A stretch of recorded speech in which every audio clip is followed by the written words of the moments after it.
What's going on, everybody? Welcome back to the channel.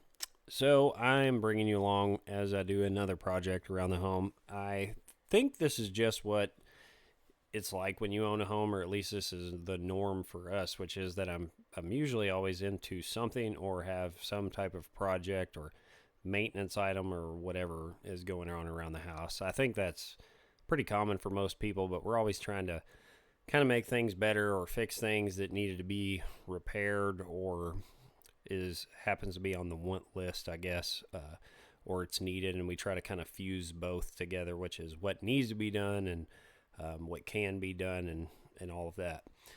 So this is the front sidewalk to our home. It's kind of odd how it stepped out, but that's how they poured it. That's the way it was when we bought this house.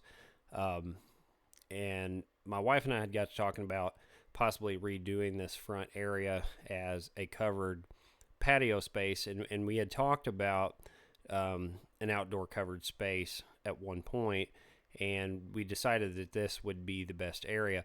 Now, again, kind of fusing that over something that needed to be done as well as something that we wanted to have done, I got into this project. So obviously you can see that I was fortunate enough to be able to bring a piece of equipment home that had the right tool for the job, and to have a hammer to bust this out obviously made life far easier. If you were to get into something like this on your own at home, I would, go to your local Sunbelt or Home Depot or somewhere that's got a mini skid steer with a hammer attachment.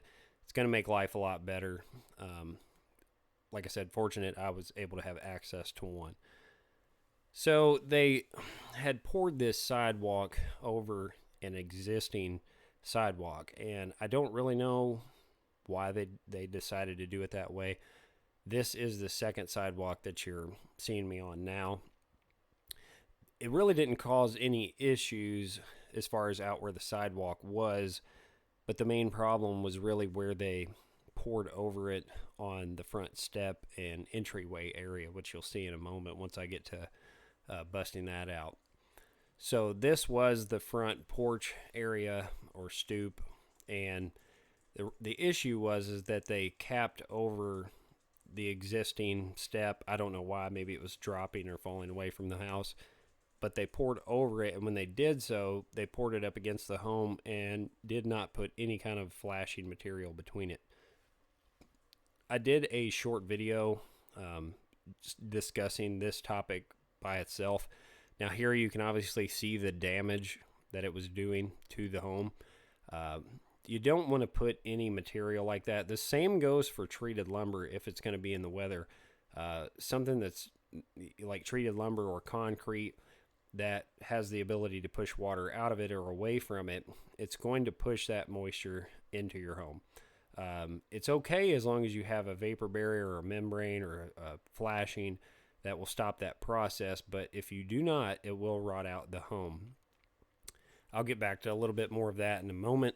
So here I'm putting on some expansion between the foundation wall of the home and where my new concrete patio is going to be at.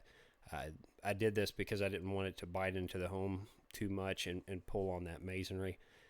I utilized the old existing light pole, and it never had any shielding on it. So another issue I found that somebody had decided to do, but I put some of my own shielding on it, which made it more rated to be outside. And then I'm going to put it into an electrical box when I'm done. So I obviously had to bring the grade up some from what I had taken out. So I had to bring in a few dump truck loads of gravel, spread that out. I did use my grade laser and kind of made sure everything was at grade, and then brought a compactor in to run over and compact all the subgrade, so that way I'd had a much better foundation for the concrete. I also decided to put in a couple of pieces of leach pipe underneath of the section. I initially thought I was going to bring this all the way over to the driveway, but usually I don't like the finish between asphalt and concrete, but I also thought this might make a decent planting area, sort of. But I wanted to allow some drainage in between there if we were to ever get a lot of water. That way I had at least some break that wasn't solid surface. Um, and this concrete pour is going to be a monolithic edge or a turn down edge. And so it's going to be thicker on the outside because I do plan on putting a small roof structure on this, and it's going to be attached into the home. So I wanted to thicken up that outside edge to a little more than 12 inches. And then, I'm using my grade laser and setting my height and my elevations. I did a 3/4 of an inch of fall over the width of this pad, which you do want to make sure that you're maintaining fall when you're doing something like this. It's only about 12 feet wide, so 3/4 of an inch to 7/8 of an inch, that's plenty of fall for the patio. And then I did a 6-foot connector piece in the middle. That's where it kind of attaches to the driveway, and you can walk directly into the middle of the patio. But like I said, you can see the leach pipe that I put in, which was kind of more for future use, that if this area was to ever see a lot of water, it could easily drain. And then later I ended up backfilling it with some more rock. So I'm pretty much just trying to get all my form prepped up, get all my stakes in, get all the grade right. I have steel that you'll see me putting in a moment. I didn't do a lot of videotaping. I ended up using just normal wire grid out in the middle of the pad. I also went ahead and put a vapor barrier under it in the freak chance that someday we decided to fully finish this area in. It will have some vapor barrier between the ground and the slab, which is what you want on an interior area, so that way you don't wick moisture out of the ground. But here I did tie steel in the outer portions of it. Of course, tied that into the home. I also pinned it to the home so that it won't drop anywhere. But like I said, I didn't videotape doing the vapor barrier or the wire mesh. And then here finally I was able to get concrete, and it was super hot. It was just my dad and I that poured this. Thanks, Dad. We appreciate the help on it. I couldn't have done it by myself. But him and I, we met at about 5:45 in the morning, and that was when I actually took a day off of work to pour this. My wife asked me if I was going to fix the house portion first, and I said, no, I really want to get a decent pad that I can work off of before I decide to fix the house portion. So getting the concrete put in before weather started to shift here was more of a paramount thing for me than it was to work on the band board on the home. So we just did what we could to try to work it the best we could with only having the two of us, but we were able to get through it, and wasn't too terrible. But I was pretty hot by the time we got done. Just we ended up, now I know you're watching this in time lapse, but I did go back and watch the footage to see exactly when the truck rolled in and when we got done screening it out, and it was just at or right under 20 minutes was what it took us to pour out the truck. And this ended up being 6 yards. It's about 12 by 22.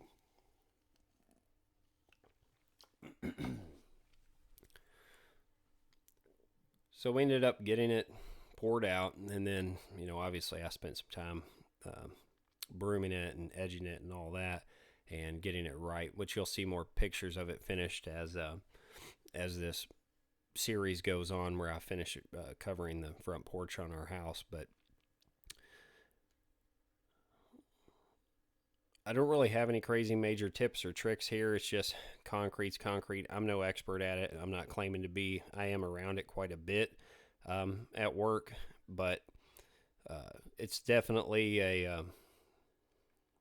it's a lot of work to do concrete, and it helps when you have people that know what they're doing. And I'm not claiming that I know what I'm doing. I know enough to be dangerous when it comes to it, and I've helped facilitate a lot of pours, but there's definitely people that do it much better than I do. But for pouring it myself, I was happy with the way that it came out. So here I'm obviously just starting to work the bull float. We probably could have gotten the screening a lot closer, but again, we were really being worked pretty hard for just the two of us. It was 6 yards, but there's really not a whole lot left on this video other than me just getting the pad prepped out and finished out. Like I said, I'll have other videos that will be addressing repairing the band board on the home, adding the roof line on and all of that. So, hopefully you come back and join us on those videos, and these types of videos do bring you all some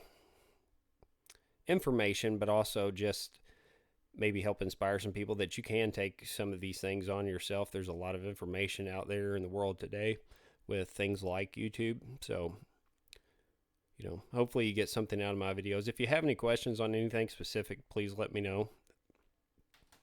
We always do appreciate you all checking out the channel and supporting the channel. Like the video if it does help you out. Those things do help us out. So, again, thanks a lot. We look forward to seeing you on the next video. Take care. Have a good day.